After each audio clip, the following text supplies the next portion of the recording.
മറ്റൊരു സമുദായം. ആ സമുദായം അവരുടെ അമ്പലത്തിൽ അവരുടെ വിഗ്രഹ പൂജയും അവരുടെ ഉത്സവവും ഒക്കെ നടക്കുന്നു.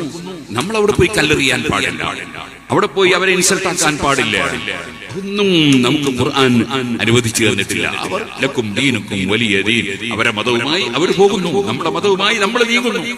ഒരിക്കലും തന്നെ നമ്മളെ ഈ അമ്പലത്തിൽ പോയിട്ട് പൂജക്ക് നിൽക്കാനും പാടില്ല. കാരണം നമ്മൾ മുസ്ലിമീങ്ങളാണ്, നമ്മൾക്ക് വേണ്ടി നിർമ്മിക്കപ്പെട്ടത് പള്ളി, നമ്മൾ പള്ളിയിലാണ് വരുന്നത്.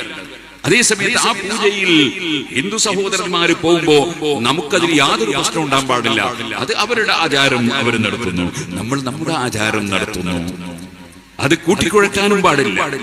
കൂട്ടിക്കുഴച്ചാൽ പിന്നെ ഒന്നും ഉണ്ടാവില്ല. നിങ്ങൾ എവിടെങ്കിലും കണ്ടിനോ ഒരു കോൺഗ്രസിന്റെ സമ്മേളനം നടക്കുമ്പോ അതിന്റെ സ്റ്റേജിൽ കമ്മ്യൂണിസ്റ്റുകാരൻ പ്രസംഗിക്കുന്നത്?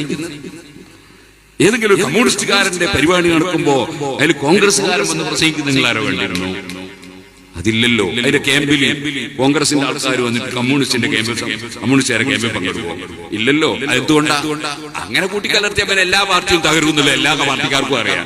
ഇതുപോലെ മതങ്ങളെല്ലാം കൂടി കൂട്ടിച്ചേർത്തിട്ട് സൗഹാർദ്ദം തോന്നാൻ പിന്നെ ഒറ്റ മതം ഉണ്ടാവില്ല. സൗഹാർദ്ദം വേണ്ടെന്നല്ല ഞാൻ പറഞ്ഞത്, സൗഹാർദ്ദം വേണം. ആ സൗഹാർദ്ദം എവിടെയാ? സാന്ത്വനം നടത്തുന്ന സ്ഥലത്ത്. നമ്മൾ രോഗചികിത്സ നടത്തുമ്പോൾ മുസ്ലിം അമുസ്ലിം എന്ന വ്യത്യാസം പാടില്ല. ഒരു വീട്ടിൽ തീ പിടിച്ചാൽ അത് ആരെ വീടാണെന്ന് നോക്കാൻ പാടില്ല, എല്ലാവരും കൂടി അത് കെടുത്തണം. അതേപോലെ ഒരാൾക്ക് രോഗമായാൽ ചികിത്സിക്കുമ്പോ അത് ആരത്തിൽ നോക്കാൻ പാടില്ല, എല്ലാവരും സഹകരിക്കണം, അങ്ങോട്ടും ഇങ്ങോട്ടും സഹകരിക്കണം. അങ്ങനെ സൗഹാർദ്ദം വേണം, പരസ്പരം രഞ്ജിപ്പ് വേണം, പരസ്പരം യോജിപ്പ് വേണം.